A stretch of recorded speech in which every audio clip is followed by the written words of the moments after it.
3 up, 2 across, tap that play button 3 times, and walk through the archway into Dialogue Alley.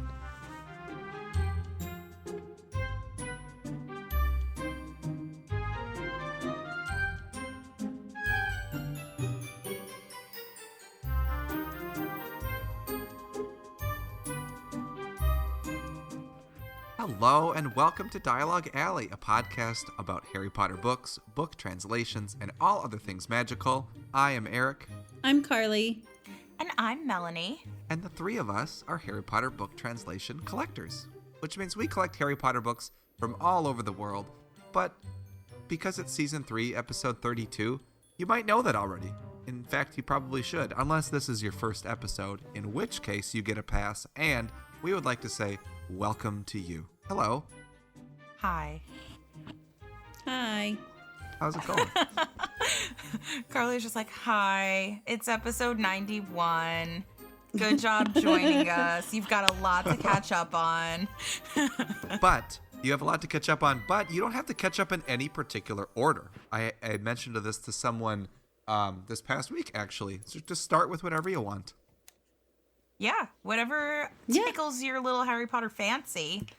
We probably have an episode about it at this point. Except the only thing that I feel like we don't talk about really is we're not really like chapter by chapter people. Like we're not people that like do that or do like chapter analysis. There's a lot of podcasts that do. Right. But we are book by book, country by country. We are that. That is true. That is true. That is true. Some other things that are true is that we have some news to talk about. Oh, well, that came out really intense. We have some news to talk about, as well as our main segment, which is one of our miniseries, the What If miniseries, which I particularly enjoy. I know Melanie does because it was her idea. Carly, how do you feel about the What If miniseries? I think it's really fun. It is fun. I mean, these are conversations we're already having anyway, so we may as well just do them here. Oh, of course. And we could go into a little more detail later, but the series is essentially the 3 of us ask these questions. What if something did or didn't happen that was either like a noticeably major plot point or just a really minor one that might end up having larger repercussions later in the story. So stay tuned for some more of that. But before we get into the What If segment, we are going to stop over and listen to Carly talk about the news.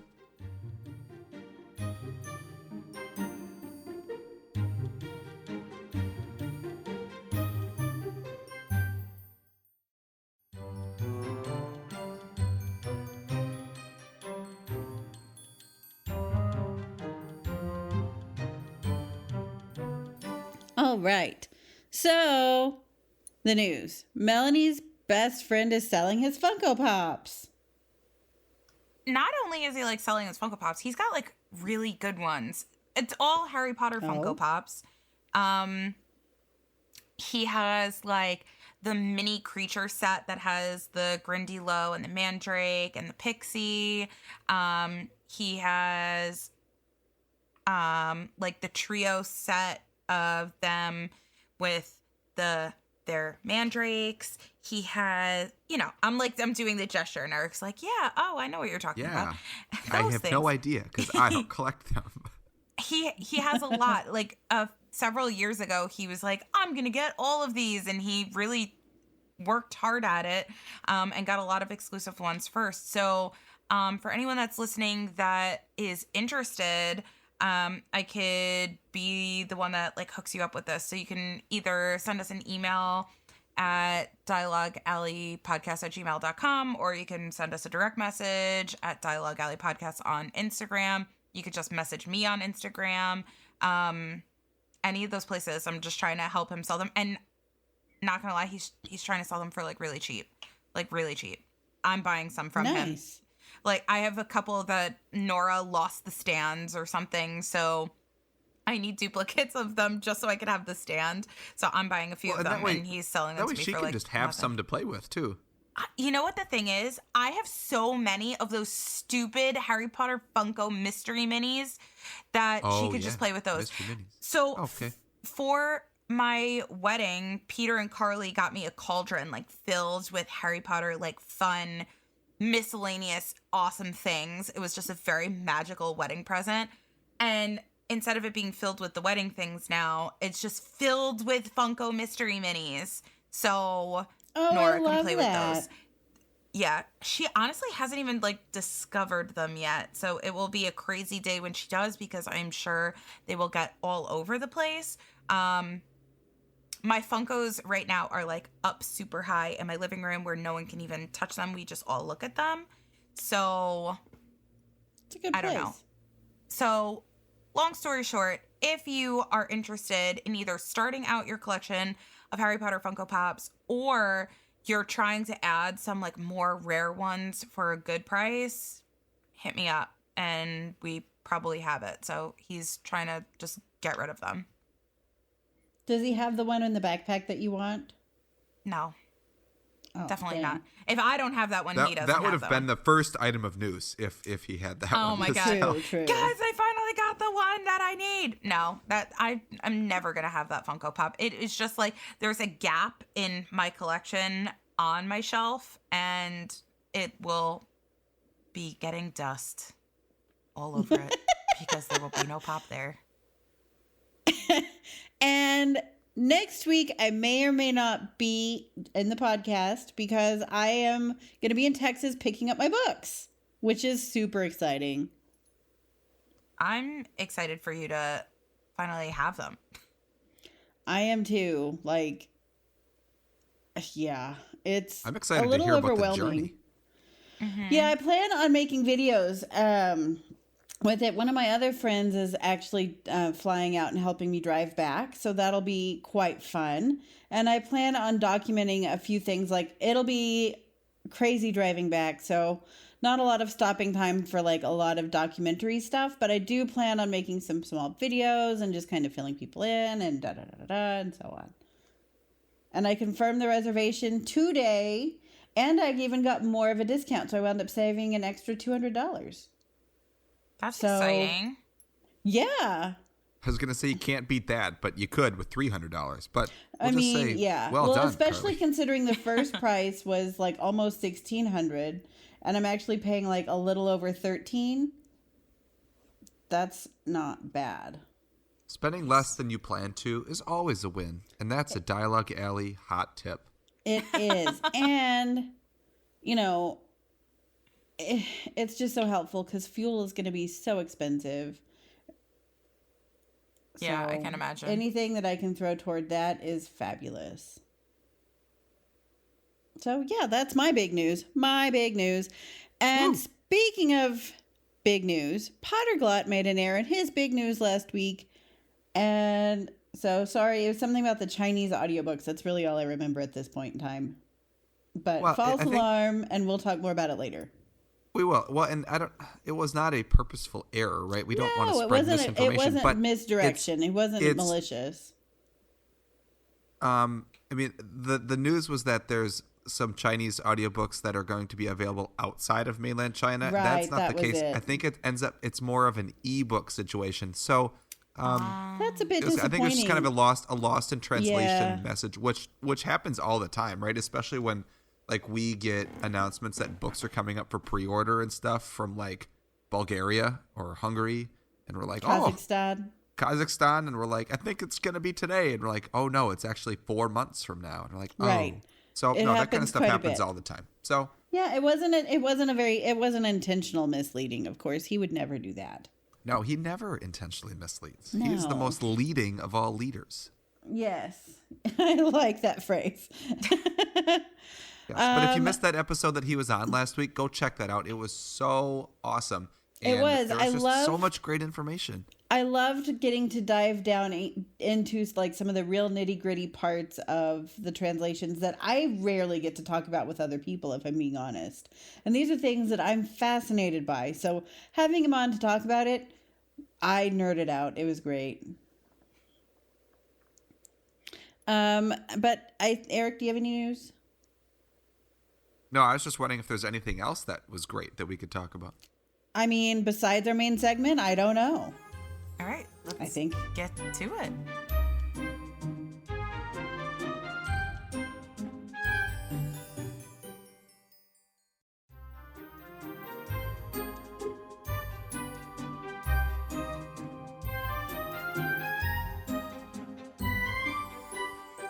All right, our main segment for today is part 3 of our What If series, which means that we're going to be talking about Harry Potter and the Prisoner of Azkaban, and we're going to be asking our fun little what if questions. And I feel like we can always tell that this is going to be a fun episode when we get to the point where we're like, oh, let's come up with one what if question 5 minutes before we start recording, and then we get into like a 15-minute tangent on that what if question when we should just be recording us having the conversation about it. It happens all the time. But I think we should just get right into it. These are topics, my husband usually is the one that helps me come up with these, because this is usually a topic of conversation at the dinner table, is talking about all of these what if scenarios across any of the series. So like I said, today, book 3. So the first what if that we're going to be talking about is, what if Arthur Weasley never won the prize money? Ooh. Ooh. Well, they wouldn't have gotten those fez hats as seen in the Daily Prophet picture. And we all know how important those were in the rest of the books. Oh, yes. Because they wore them all the time. So influential. I mean, fez is great. I mean, obviously, like, the biggest what if of this, or the biggest thing that would, like, be as a result of this, is they wouldn't have gone to Egypt for a little family vacation because they wouldn't have had the money. Then there wouldn't be the picture in the Daily Prophet of them with Scabbers. Like, that's the biggest thing. Right. And then Sirius wouldn't have broken out of Azkaban. It really sets the whole thing in motion, the whole shebang.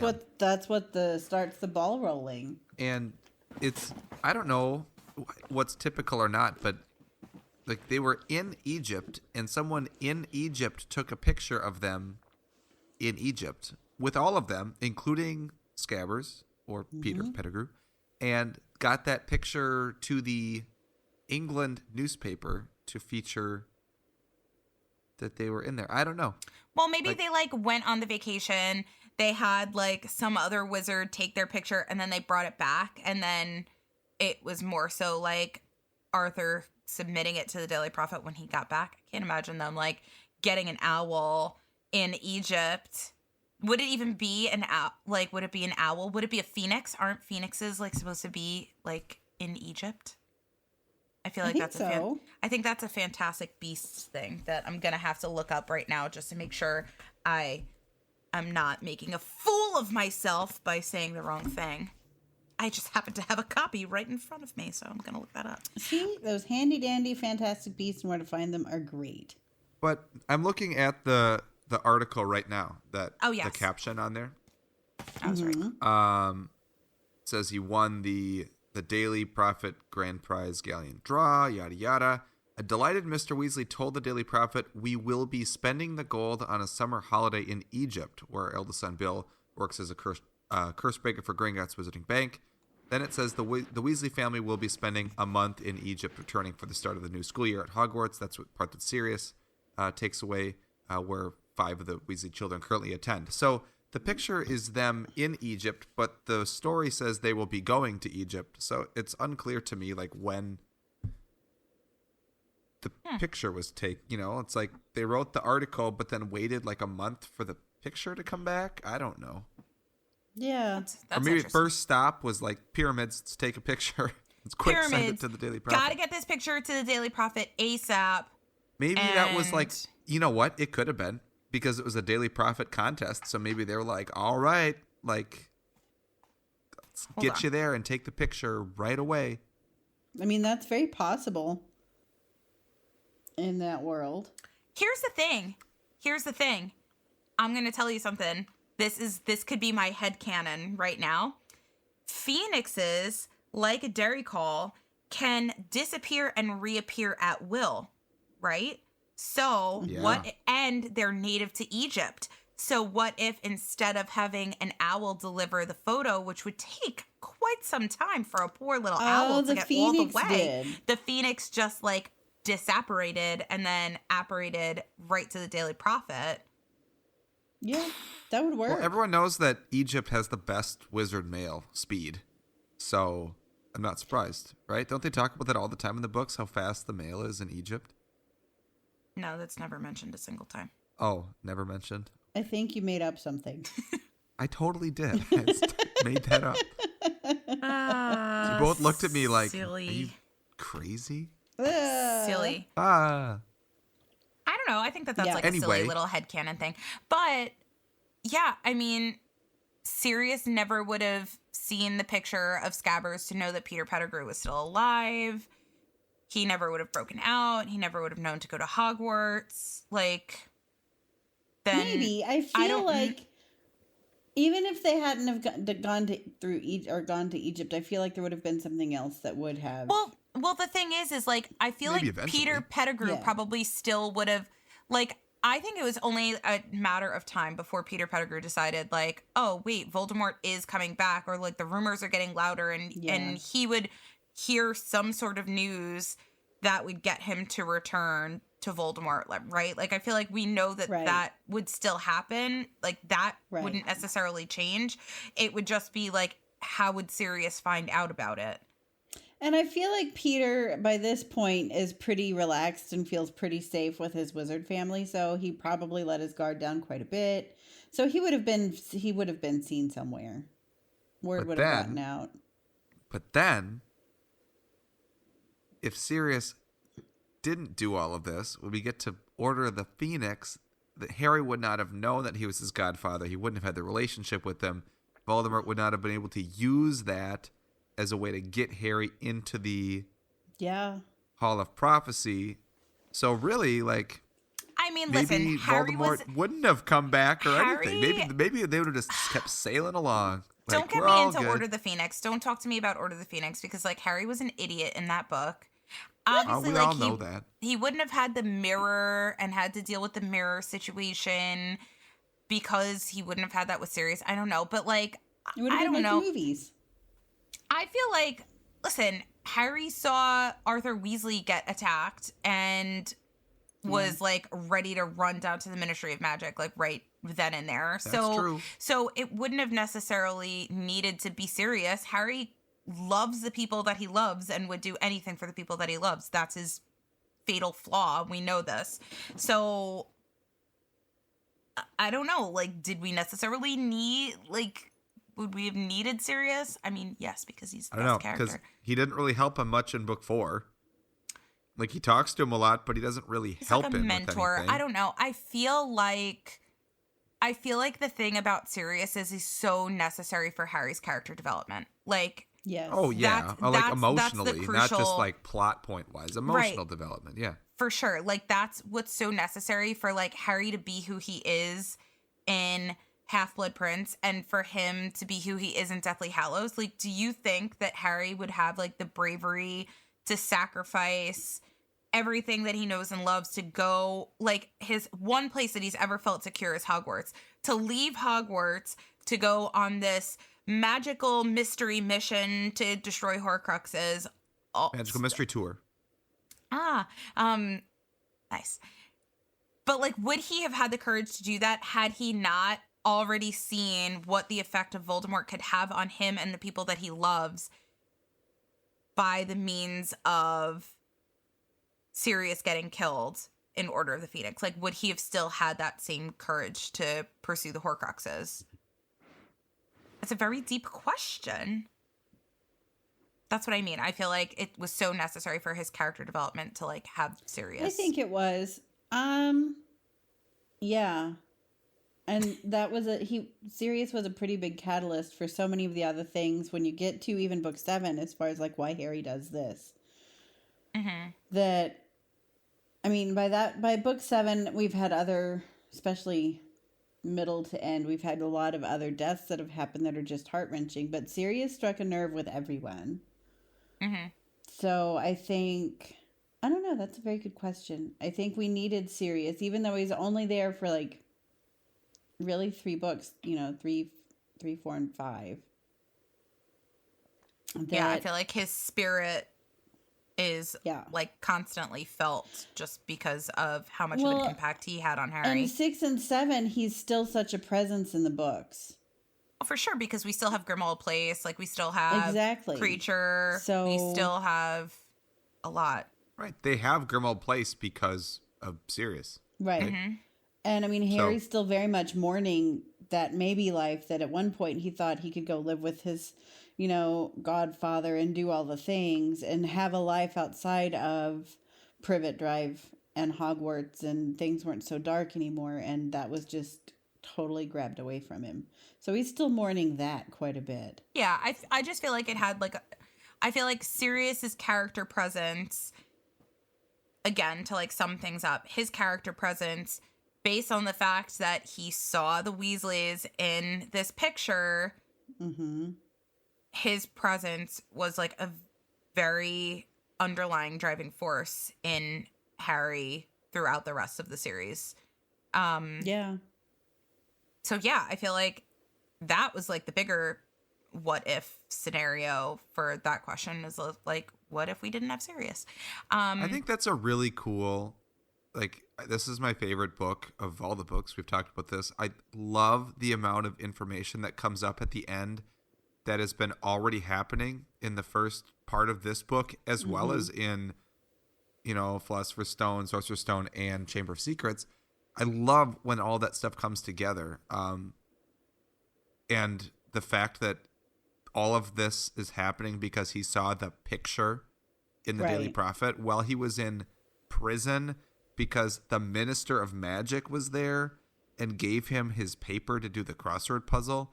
Like, that, it just seems like such a throwaway when you hear about it, but then you're like, wow, this really did, it fits, the whole thing fits together. And even like Lupin's like, yeah, I don't know, how did you know? Yeah. And it all comes together with that one moment. So I love that. To me, this is kind of the start of it all starts to make sense. Harry even starts to believe it. Right. Ron and Hermione start to believe it. Lupin believes it immediately. It just makes sense of all these other things that have happened that you thought of in one way, but now that you've seen the truth, can go back and look at it again. And it's the first instance that I wanted to go back and look at the previous two books to be like, oh, was there something here? Like, there's a whole scene where Scabbers does that and he bites Goyle. Like, that was actually Peter Pettigrew, like, being all mad. And it was like a guy, and he's like, I'm fed up with this kid. I'm going to bite him. Like, it just makes you think about it in a different way. So I really, really appreciate that. Well, I think that's It was just good the writing. subtle detail that set all these things into motion. So Yeah, that's my summary of that. I think that's just like a writing strategy or writing, I don't know, method that Joe uses a lot. Is I'm going to mention this one little thing one time that means absolutely nothing. Like, oh, Scabbers bit whatever, like on the train. Like, it means nothing to you when you're reading it then, but 3 books later, if anything, it means so much. So I love when she does that. It's one of my favorite things. Like, oh, there was a locket that wouldn't open and they brush it aside. Or like, we see it with, Such Fred a throwaway and George. statement there too. Yeah.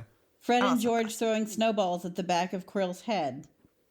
yeah, exactly. Like little things You know, like that. I love She that does, because the mental she does- image of them actually pelting Voldemort with snowballs Yeah, is pretty hysterical. It's pretty awesome.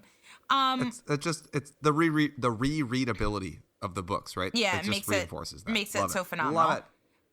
All right. Speaking of Fred and George, our second what if is This is a good one. I love this one. What if Fred and George gave Ron the Marauders map instead of giving it to Harry?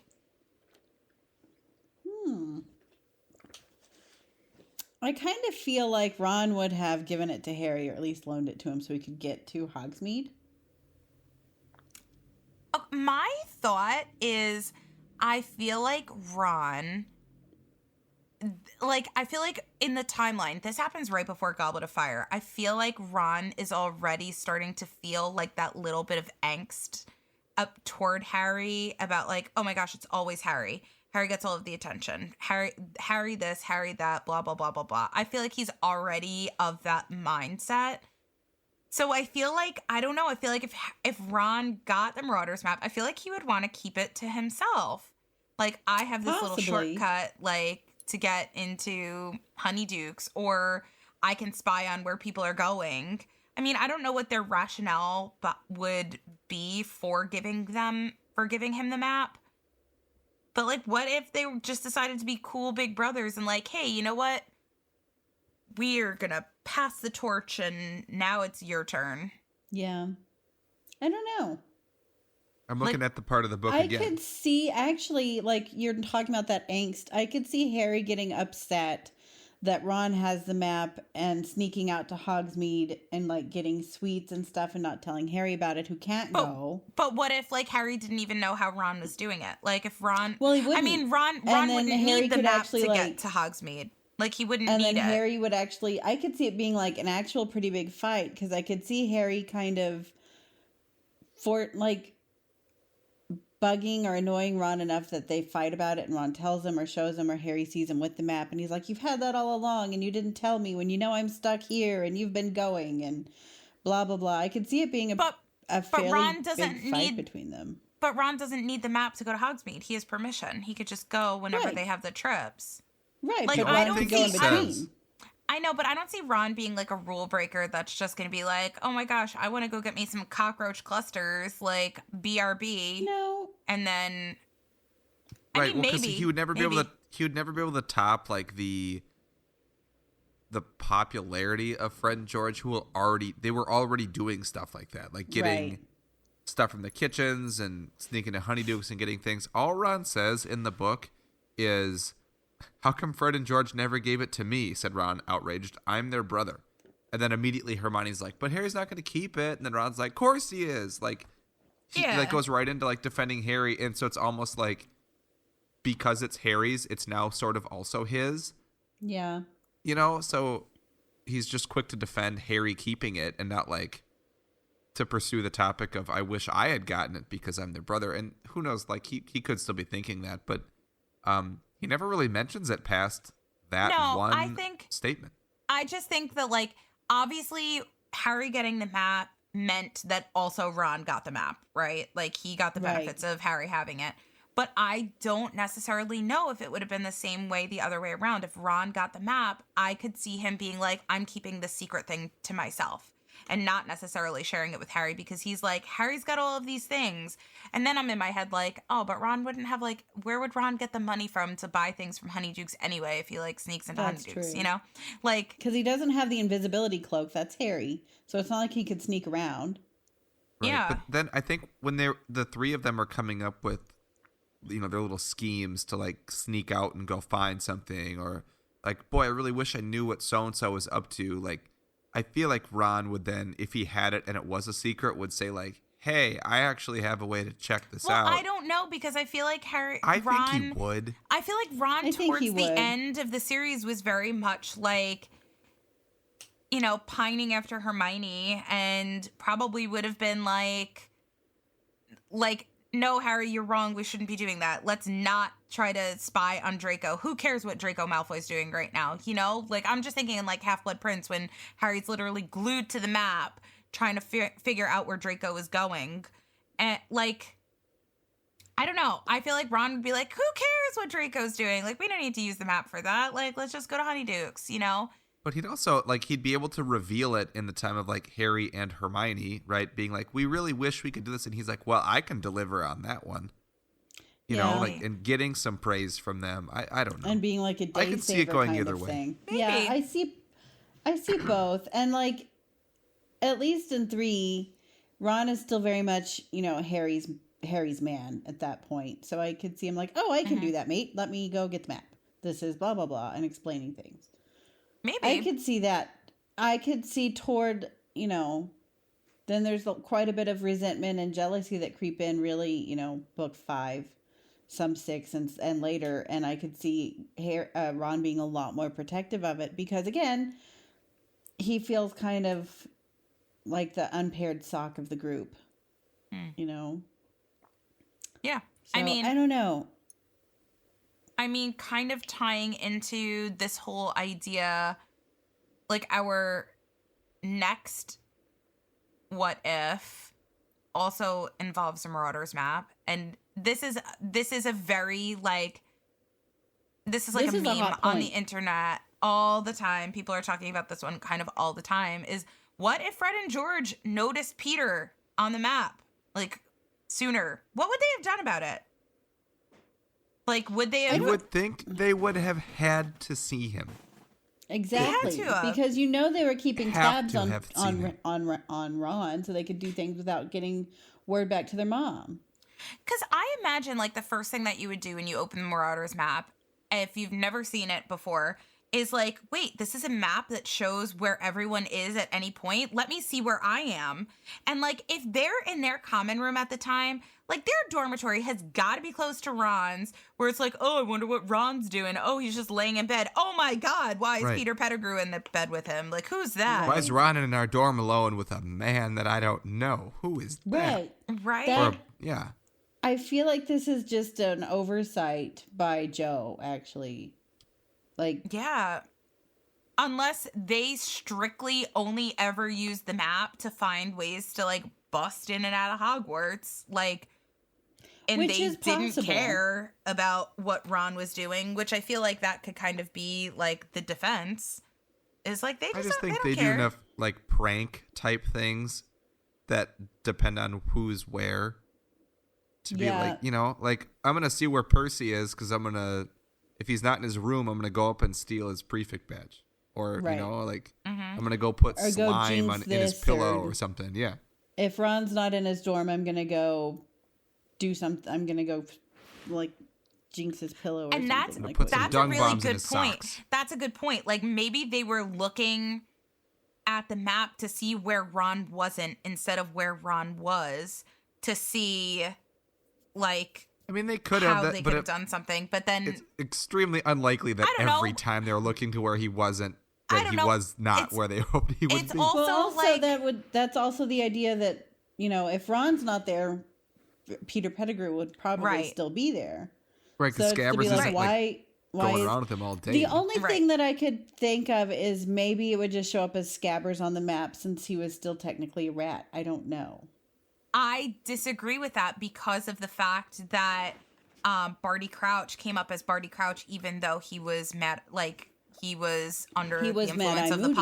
Polyjuice potion and was Right. Mad-Eye Moody. He still came up as Barty Crouch Jr. So Yeah, that's the only thing that I could think of is that maybe he showed up as Scabbers, but that's defeated very easily by what we see later. Unrelated, but kind of related, you would think that Harry would have noticed the amount of time that Sirius was just tromping around the grounds in dog form, Yeah, that too. and the amount of time Harry spent looking at it because it was new and still pretty novel. Like, I'm more curious that Harry didn't notice Peter right Yeah. away when he got the map, and maybe well, but even he did noticing notice. Sirius He did Black. notice it though. He did notice Peter Pettigrew. That's how he knew that he was still alive. That's how Lupin knew that he was alive. He's like, oh, I was searching on the map because he saw Peter Pettigrew on there, and he didn't know. He was like, oh, the map doesn't work. I saw someone that was on there that's dead. It was Peter Is that Pettigrew. movie only though? I don't know. I Am I think that's blurring- movie only. It might have had to have been because that's how They they left would out That's some describe other it. I'm parts. fairly certain that's movie only because the book, that's one of like the gasp moments at the end too, Yeah. when Lupin is the one to reveal like I saw someone saw else. him He's on like the map. the three Right. of, or I saw the four of you go down. He's like the three of us. He's like, and then I saw the four of you go down the secret. And he's like, no, the Right. three of us. Right. That's such a good part in the book too. I love It's when a they're- great part in that- the book. Yeah, Yeah. it's so well written. So I And think by- that It's just- conversation is I'm gonna have to read the book again. movie specific. Yeah. Yeah. Oh yeah. No, you might be right. You might be right. Um, I'm sure you're right. I wonder if maybe when they think Scabbers is like in his little terrarium or something, he's like he leaves the castle, and then he wouldn't show. Maybe Scabbers is going down the secret He's passageway probably and he's just probably like in the kitchen, hitting up like honeydukes. Yeah. chilling with some house elves, like eating Yeah, treats. or maybe he's just not as easily findable on the map at all. Or if he's a little rat and can sneak around and go anywhere, wouldn't he have heard Fred and George talking about this map, or like maybe seen it like when they're at their house? I don't know. That's true.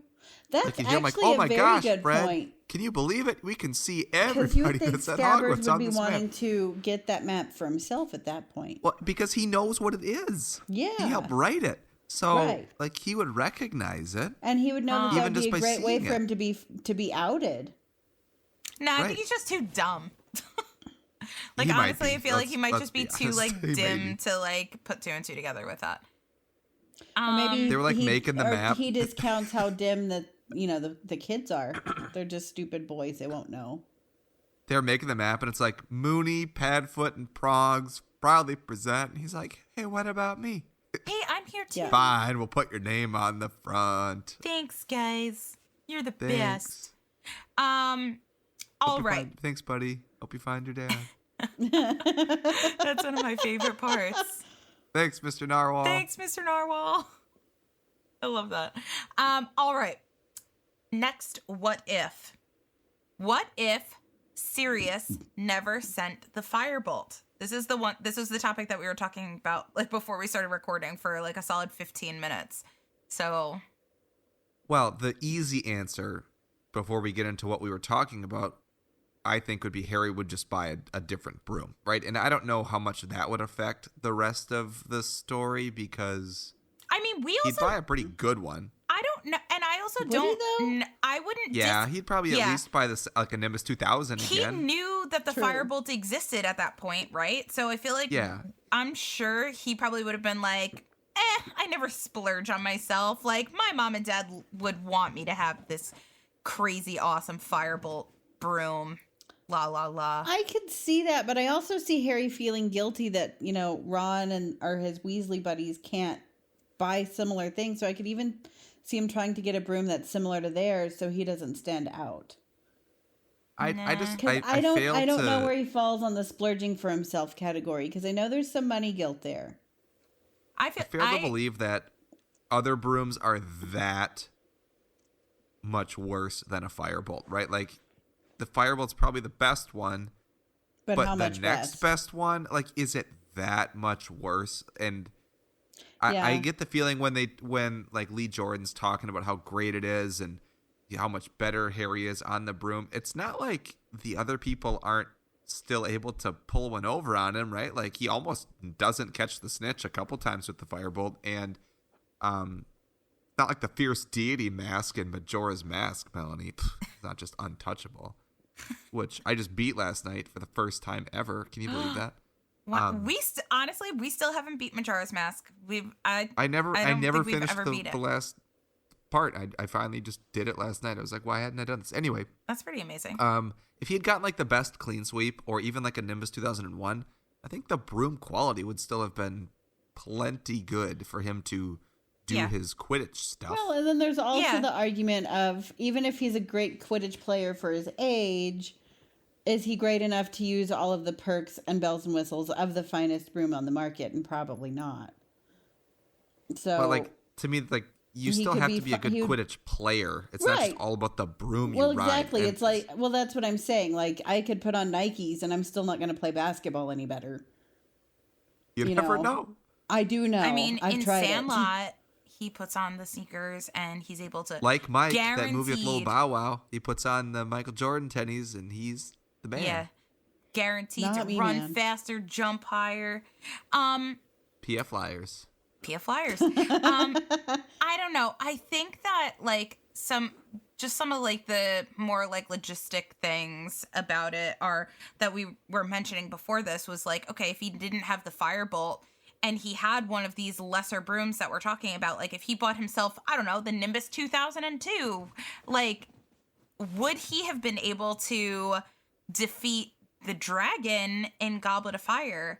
Because he would have Acio'd a different broom, and would that one have been sufficient enough to defeat the dragon? Like, he was so swift, nimble, and graceful on the firebolt that he was able to defeat the dragon.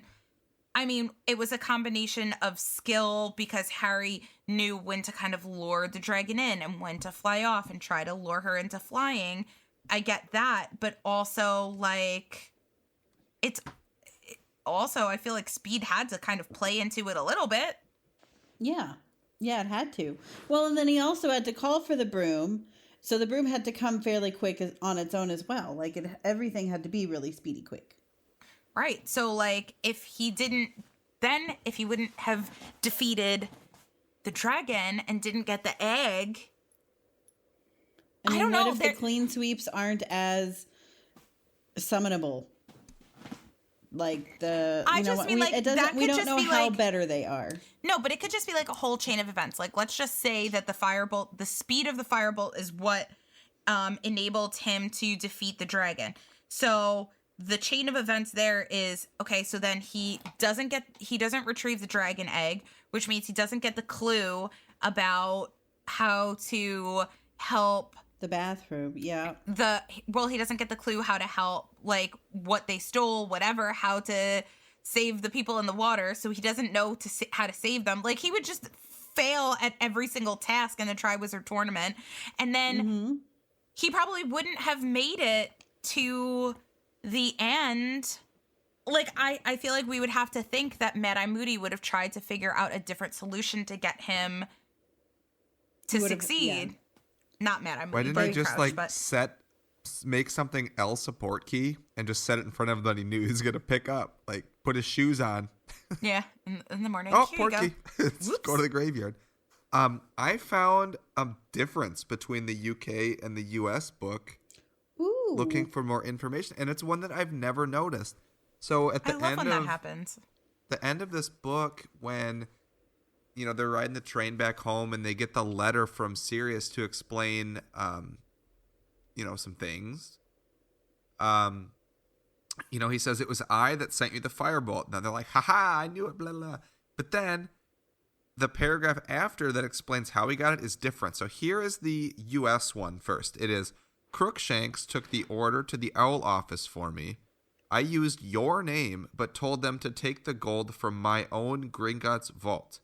Okay? That's the US. Here's the UK. Crookshanks took the order to the Owl office for me.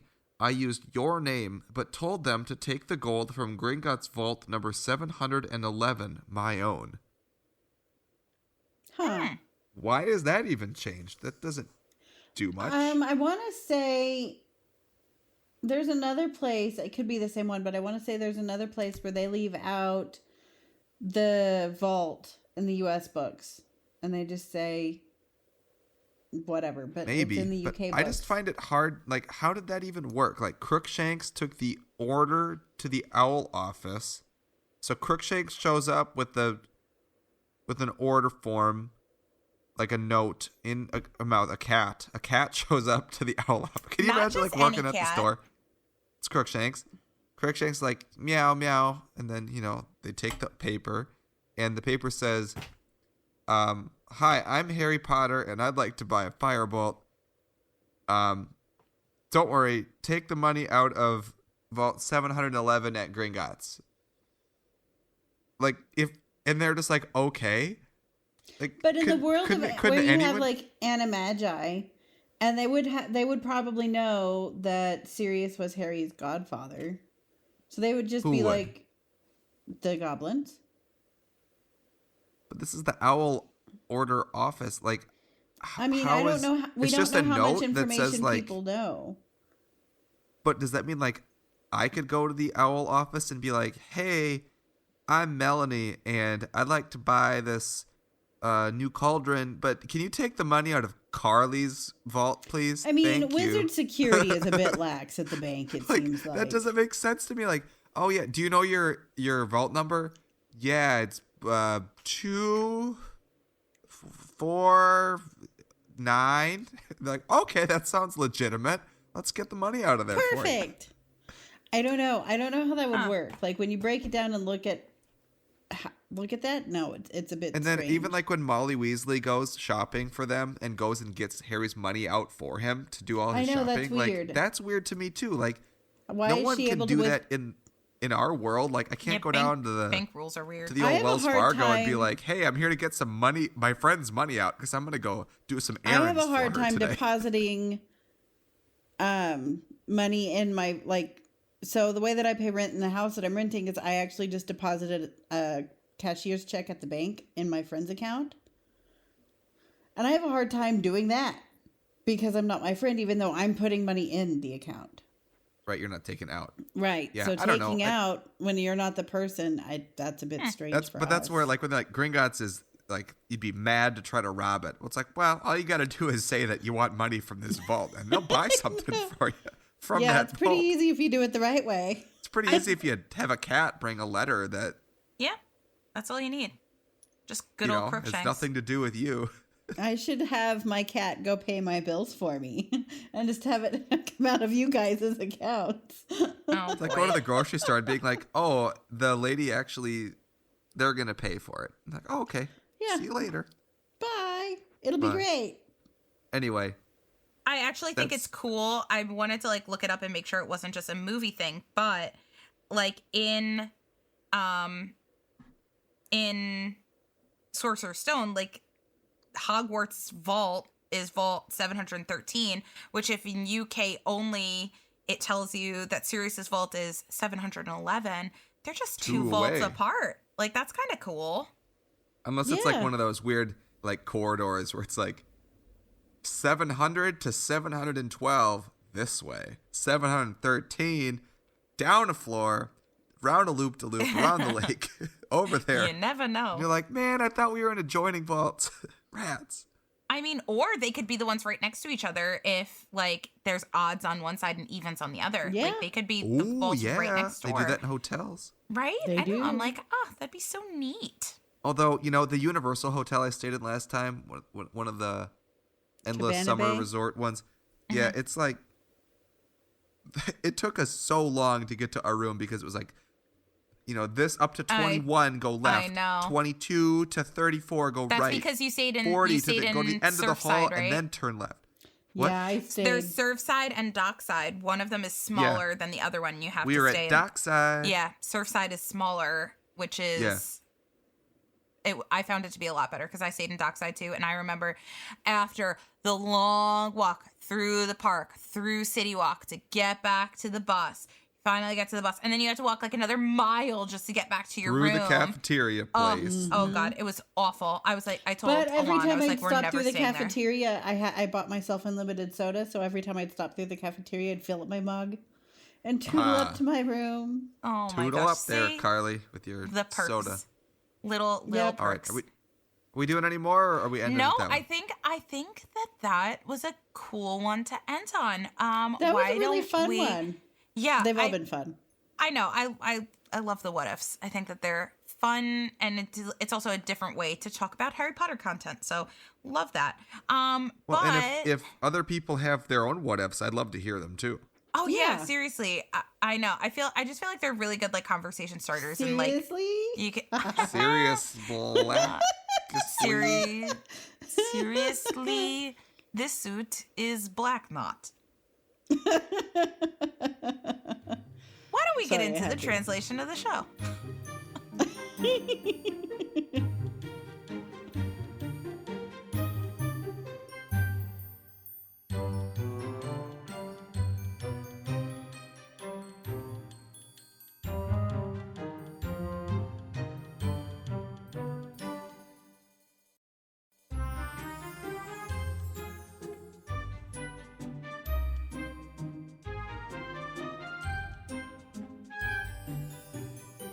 Okay, so the translation of the show is a book in Spanish. And if you know about us, that doesn't mean much because there's a lot to unpack if you just say that. So to be a little more specific, we are going to talk about one of the Latin American Spanish books.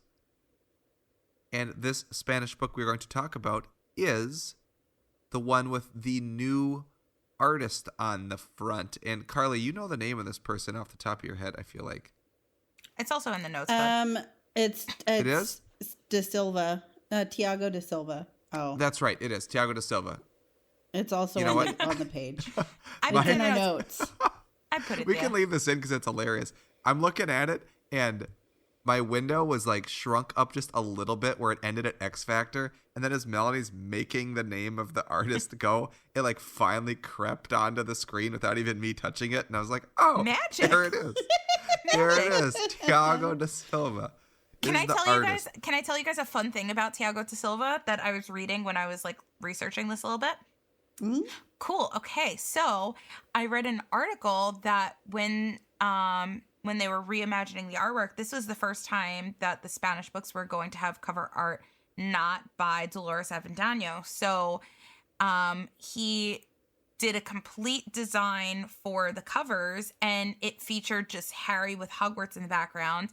However, he designed Hogwarts to look exactly like the movie silhouette Hogwarts, and Harry looked very similar to Daniel Radcliffe on the cover, and it got denied by J.K. Rowling. She didn't approve of that cover, so he had to completely reimagine it, and that's why we have this cover that is the cover now. It is, and we'll talk more about this cover later. But of course, this book's also by Salamandra, like most of the Spanish books are now. Mm-hmm. But we don't need to go into all this information on Spanish because we've talked about the Spanish language quite a bit on this show, particularly Season 1, Episode 20, and Season 3, Episode 5. And we even did like an episode of all the books of Spain, so we cover some Spanish in that episode. That's Season 3, Episode 5. Those are the books of Spain. And then do we have the one? Which one is the one with Patricio talking about? Season 1, Episode 20. Gotcha. Okay, I always get those flipped around, I think. I forget that we had Patricio one all the way back in so season early. 1. I know. Yeah. Those are both really great episodes. So go back and listen to those for more information on Spanish in general and about translating books to Spanish and about the differences of Latin American Spanish versus Castilian Spanish. It's just really fascinating. So we're not here to talk about the fascinating Spanish nuances. We are here just to talk about this particular edition of Harry Potter and the Philosopher's Stone in Spanish, which is here. I'm holding it up. You can't, if you're listening, you can't see, but I'm holding it in spirit, and I will be able to hold books at some point in the near future when I get them unpacked. Yeah, Carly. It's coming. How I got mine of this, I will tell you. I actually have a Southern Cone Spanish with this cover. I got that first. Oh, and cool. then, or maybe I didn't. I'm not sure. But then, no, you know what? When this cover was released, I wanted it, so I just went on Amazon US and bought it. And it showed up. And I didn't know what version it was going to be until I got it, but I just wanted the cover. So I got it, and I was like, oh, it's Latin American Spanish. I already have it, but I like the cover because it's new. But then when someone I knew went to Chile, they got me a Southern Cone version, which has the same cover. So my Southern Cone version actually has this cover on it. Oh, that's awesome. Which I believe we've talked about before. I think I mentioned that when Patricio was on. Yeah, I'm pretty sure we did. And we talked about Southern Cone quite a bit with Patricio because that caused a lot of confusion. Yeah. It did. But along with that, I'm going to also say you can go to Barnes & Noble right now in the United States and buy this Spanish translation with this cover. It's available right now. Just go buy it. Most Dang of it, the time Eric, that that's you how find, I got mine. Most of the time, though, I can rewind, Melanie. the Barnes & Noble ones are the Johnny Duddle covers now, at least at mine, or at least all the Barnes & Noble out here. In Utah, they're all Johnny Duddle covers, not the Thiago da Silva. Well, however many years ago when these books came out, I went on my little 30-minute lunch break to the Barnes & Noble that's 3 minutes away from my job. I ran over to their little language section and I bought the whole set.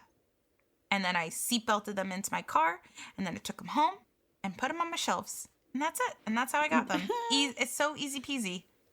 Mine is a hardcover. I have a hardcover one too. You probably got that one from me. I did. You found them online and you're like, oh, cool, it's a hardcover. And it just turned out that it was a library binding. Like they weren't made in hardcover. but we didn't know it at the No. time. So I was so excited to get like hardcover 2 through 7 with these covers, and they don't exist.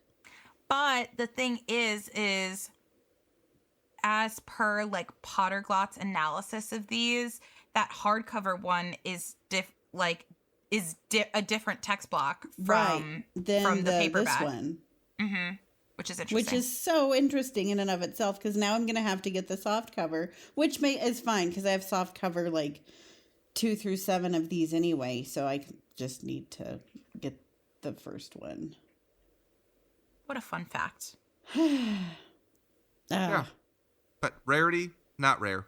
No. No, not at all. I would say maybe like a 3, 2, 3, somewhere in there. No, Value? I would say like value. I have a sticker that says $13.95 on the back of mine. And I mean, if you can still find them I at the would stick bookstores, to then that. it's the value of a new book. Yeah. Still. So I'm sure they're that, and I on think you can Amazon. still pop on Amazon, and as long, depending on the seller, you should be able to just buy that cover off Amazon for pretty much the price of a new book as well. So not even a 3. I don't know why I said 3. I just like that number. It's like a 1, 2 book. Yeah, I would It's give not it a rare, Agreed. and it's not super valuable. They're just really fun covers.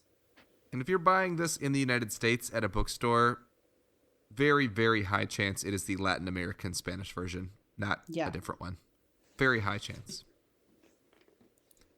Anywho's, should we smell it. do the thing? Yeah. Yeah. The thing. All right, let's go into our rating scale. First things first, let's give it a smell.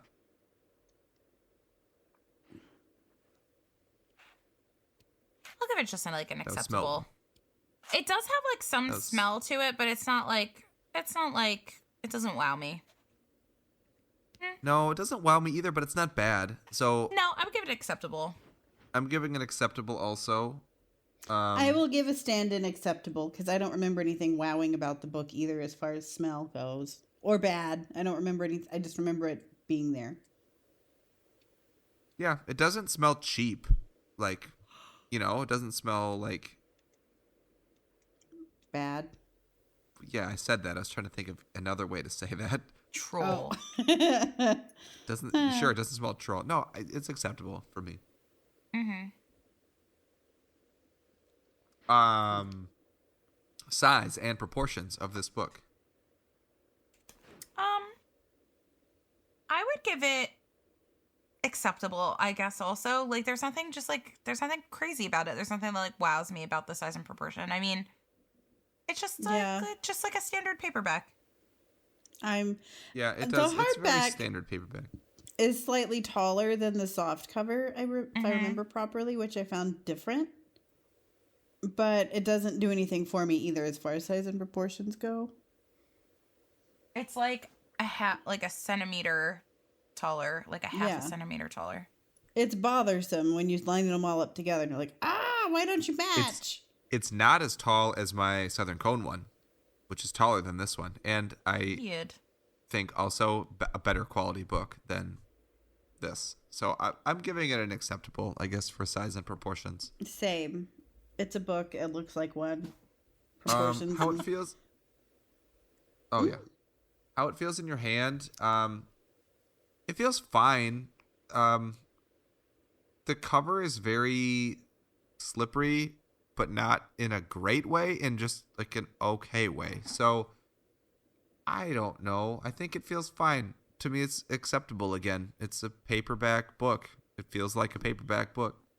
I don't like how the soft cover these feel in my hand. They feel almost like when I first picked them up, I was like, it feels a bit slimy. I don't know why that was the adjective that came into my head, but it's one that it's a very memorable moment because I was very disappointed. I don't know. I'm going with dreadful. How about that? For how it feels in my hand. Dreadful. Dreadful. Wow. Dreadful. You know Tell I me was why? going to say poor. I say dreadful because the thing is I like how it feels in my hand when I just like pick up this book, but I would hate having to read the book. The spine is so tight that Yeah. you are going to crack the spine the second you like find a page where you need to like get in there. It's just so tight and like it feels just uncomfortable to read. So I would give it a dreadful for how it feels in my hand. Mine isn't as tight as what you're describing, so maybe that's just the one that you have. It's just not what I like in a paperback. Like a paperback, honestly, No, I I get prefer that. like the cheaper quality paperbacks where you could like fold the front cover over the back and you're not gonna like and it crease doesn't anything. break Like, those everything. Yeah, I remember there's ways to do it where it doesn't crack. I got a paperback copy of the book The Circle years ago, and I just remember reading that book, and that was like my perfect paperback. And I feel like this book was like $5. It was just such a cheap paperback, but just the way that the book felt was awesome, and I feel like I compare every paperback book to that. I want every paperback to feel like that. We don't have a lot of those in Harry Potter books. No, that's fair though. Well, I mean, I guess this goes right into quality then. To me, it's fine. It's okay. Yeah. It's a paperback book. It's not acceptable. amazing. So I'm giving an acceptable also. It's being very, very bland with my ratings for Yeah. this Yeah, one. But I'm acceptable fine. here. It's not poor. Poor books are actually really terrible. So it's not poor. But it doesn't do anything for me. No, it's just acceptable. I mean, I don't know. I feel like honestly, because of the fact that the quality of the book is actually like pretty decent, that's what makes me like not like it. I feel like because it's bound well is why I don't really like it, because it's too tight, you know, like things like that. It's just my personal preference. But yeah, I would But say the also, quality is if- acceptable. If they bind the books too tightly when you're trying to, like, when you will crack the spine by reading, if it's just glued in pages, that can weaken the glue and then the pages start to fall out. So it can be tightly bound. or like makes that and is it a still big can fall separation out crease. because of how tightly it's bound. It's almost like, you know, if you don't let something have any give, it will break. So it needs to have give somewhere. And if it's too tight, it can be made quote unquote well, but it's not going to last many readings. That's another hot tip from Dialogue Alley Podcast. It's like how they Yes. describe like wands as being unyielding. Yes. It'll snap. Yeah. Cover art / interpretation of cover art. I'm interested to hear what you both say, because I don't love it. I don't dislike it by any means. I think it's cool. But you know, it's not like when I saw some of the other arts, and again, this is so subjective because all of our art preferences are different. When I saw this one, I wasn't like really jazzed. When I saw like the Slovak books, right, I'm like, whoa, gotta get that. When I saw like the Lithuanian book, Carly, I was like, whoa, that's cool. Gotta get that. When I saw this one, I was like, oh, that's a different cover. That's a new way to, you know, and it wasn't a That's bad a new interpretation. No, it was not a bad reaction. There just wasn't that level of excitement, and that's just because I don't think this is my style of art for covers. It's very comic booky. You know what it always digital, Or reminds like a me graphic of? novel. It's- It looks, yeah. I mean, so I looked up like his artwork. He's very like a lot of like anime style, very Yeah. graphic kind of art. Every time I see this, it kind of reminds me of like, do you remember when we were kids and we would watch like computer animated cartoon type things that like it was just when computer yeah. animation like came out, so it like looked like really blocky. Like I'm specifically thinking Roly Poly Oly. Like that's Oh yeah. what Oh, comes to mind when I think of yeah. this. Like I'm thinking of like Toy Story 1, when the first Toy Yeah. Story movie came out and Yes. everything had to look like hard plastic because that was all they could animate. They couldn't animate texture at all because they didn't know how to do it yet, and the Yeah. technology didn't exist So then yet. Andy and his mom just like, And their Sid hair were is just like whoa. fake. Yeah, Sid's teeth are like all weird. Like I don't know. I just feel like that's what this cover art kind of reminds me of. Is like really early computer animation. Which I don't necessarily lean towards. I like to lean towards like a bit more like, I don't know, something that like you look at it and it's like, wow, that was really miraculous how that was produced, how that artwork was produced. I don't know. It just doesn't like grab me the same way. I literally put that book down right on top of a Brian Selznick, which like you guys know how I feel about the Brian Selznick cover art, which like it's genius in how this work was done. And I'm not saying that this isn't. I'm just saying that it's a different form of just prefer art that Brian I just don't Selznick? lean to. Yeah, but then, you know, like listening to Potterglot talk last week when he's like, didn't like the Japanese one at all because he likes more realistic ones. I'd be curious to see what he thinks of these because they are a little bit more They're realistic. a little bit more realistic-y looking. Right? And so if There's you're a little into bit more of a 3D element. And even the back cover where it's like the people kind of waiting on the misty platform. Like I like the back, I think, more than the front, actually. I think it's just the sheen on Harry's skin that I think is what Melanie's talking about. I can see that plasticky thing on there, but I'm giving it an acceptable. It's fine. I don't dislike it at all. I like and appreciate that it's a new cover, that it came out, and I wanted to get it when it came out. So I think it's not bad. interesting It's just how not necessarily polarizing my taste. this cover is for people. They either really like it or they don't, has been what I've found when I've asked about it. And they have very sound reasons for liking and very sound reasons for disliking this cover. So I loved this cover when I saw it on eBay. I thought it was so pretty. And then I got it in person and I was like, well, that's disappointing. So I like the picture better than the real thing. But I love the font that they used for the Harry Potter. I think that's really fun. Yes. I like maybe like an X Factor, Carly. That would actually be probably what I was going to say for mine, because I really don't have much else for it, and it just, I don't know if it's how dark the colors are. I like the picture of the book better than the real thing, so I think that makes it like either poor to acceptable for me. I think it's very creative. I'm glad it exists, but it's just kind of there.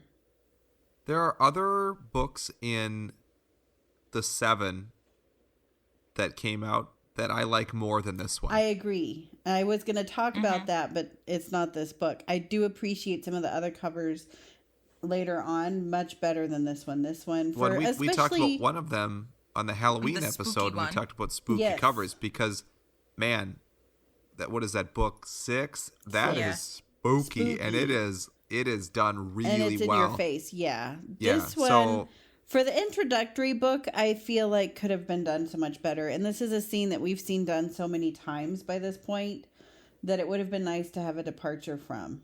Yeah, that's fair. I do like the owl on the front. I guess that's my favorite part. I think the owl is done really well. The owl is done very well. I'll give you that. I think my X factor for this book is just the fact that, like, you could literally go to Barnes & Noble and just go get it on your lunch break at the Barnes & Noble. That's 3 minutes away from your job. And it's a cover. So then I guess my X factor along with that is that you can just go get it. It's a cover that's not available in English. So... Or any other translations that I'm aware of. Right. Yeah, exactly. So it's unique really to cool. Spanish. If you want another cover of Harry Potter in your collection and you live in the U.S., maybe I bet you can get them in Canada too. Or if you live in Mexico, obviously just go to the store. But if you live in the U.S., just go to your local store that sells lots of books and go to the foreign language section. It might be there. It's easy to get, or just go on Amazon and get it. It's not hard. So there is something to that where it's just an easy pickup. That's art that's not what you're used to seeing, that you can add to your collection to add a little pizzazz. Yeah. My X Factor. Or Schnazzy. It can be snazzy. Schnaz. Yep. Zazz. Some zazzle. My X Factor is the font, actually, the Harry Potter font. I really enjoy that. Outside of that, I'm okay. Nice. All right. Well, and I think that's it. That is the Latin American Thiago da Silva cover of Harry Potter and the Philosopher's Stone. So, yay. All right. Another one off the list, everybody. Woohoo. Fabulous. Woohoo.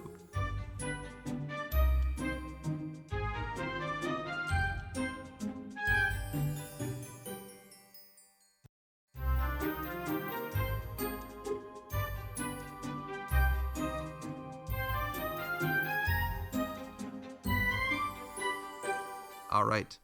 And now that I've said another one off the list, that is all the time we have today on Dialogue Alley. If you'd like to get in touch with us, please do so. Especially if you have like a what if scenario that you want to share with us, that'd be great. I'd like to hear it. So you can reach out to us on Instagram at Dialoguealleypodcast. You can send us an email, dialoguealleypodcast@gmail.com. You can reach out to us on Twitter, dialogue_alley. We have a Facebook page. You can even send us a message through our website, which is dialoguealley.com. You can also see lots of other great pictures of this book and other books on our website, as well as on Carly's website, which is alltheprettybooks.net, and Melanie's website, which is theharrypottercollection.com. You can find the three of us on Instagram. I'm on there at Nocturne Erik. Carly is at All the Pretty Books, and Melanie is at the Harry Potter Collection. You can also, jaunt on over to the TikTok and check out Magically Melanie, because why not? Yet another thing to do on social media. If you're out of things to do, we have more. But yet another place that you can go to check us out is MuggleNet. We are a MuggleNet family podcast. We are super jazzed to be a part of their podcast family. There's a lot of other great podcasts about Harry Potter books, Fantastic Beasts. They have lots of different shows to check out. So if you need more Harry Potter itches scratched this summer, especially now that mosquitoes are coming out, check out all the other MuggleNet podcasts that are there. I don't think I've ever related anything to mosquitoes in a positive way. Silly. But there you have No. Yeah. Good job, I think. Thanks. If you would like to support our show, you're already doing so by listening to us, so thank you so much. But if you'd like to take it one step further, you can check us out on Patreon. So by going to patreon.com/dialoguealley, you can support us on one of 3 tiers, and depending on the tier, you get access to things like ad-free episodes, bonus content, but also you get access to our Discord at any of the levels, which gives you an opportunity to really engage with us as well as other wonderful collectors in the Dialogue Alley community that all share one passion, and that is Harry Potter and Harry Potter books in other things. Some Funko Pop action, maybe. Gotta say that again because Melanie's friend is selling them. So if you need them, Melanie's friend can hook you up, I guess. Yeah. He has so many. He has so many. Golly, this is not going to get me into Funko Pops, though, I promise. I'm not going to get any of them. And that's okay. I don't need them. No. Anywho's. So, Melanie, Carly, thank you so much again for chatting about these what-if scenarios. I can't wait to talk about book 4. Well, that won't be for a while, but That'll be I'm a good looking one. forward to it when we do. Yeah. Sounds great. Yeah. I'll It'll be be there. fun. And I'll be there. And with all that being said, it is now time to walk back through the archway and into our daily lives. We'll catch you next time on Dialogue Alley. Thanks, everybody. Bye. Bye. See ya.